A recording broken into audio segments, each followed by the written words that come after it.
Okay, we got the volume of a sphere here. We got the function. We're supposed to find the radius of the sphere in feet with a volume of 300 cubic feet. You don't necessarily have to find the inverse function. You can just plug in V equals 300 to answer this problem. In other words, V of R. Volume with some unknown radius is 300, they tell us.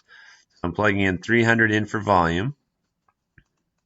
And then for pi, they tell us to use 3.14, and then we'll round our final answer to the nearest hundredth. Okay, so we plugged in the information. Now we have an equation we can solve for R. Let's figure out what this is as a decimal. So we got 4 divided 3 times 3.14.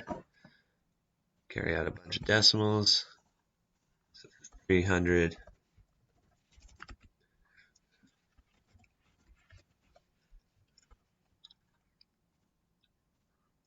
Okay, and we're trying to get R by itself.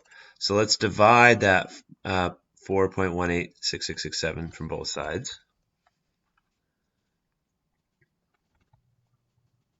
Don't use a cube root or anything fancy yet, right? Because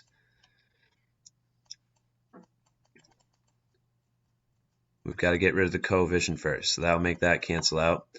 So let's figure out what that is. Got 300 divided by that big decimal number. Round it here. I don't need that many decimals. Okay, and now if we're trying to get R by itself, you can think of it as raising both sides to the 1/3 power. Okay, because a power on top of a power multiplies. So if you raise this to the 1/3 power, 1/3 times 3 makes 1 and gets us R by itself like we want. So that's what I need in my calculator, and then I'll have R by itself. So if you want to punch that into a normal calculator, you can type in the base and hit the power button, and then you want 0.333333 repeating for the power button. So the nearest hundredth, second decimal place, so 4.15 is my answer.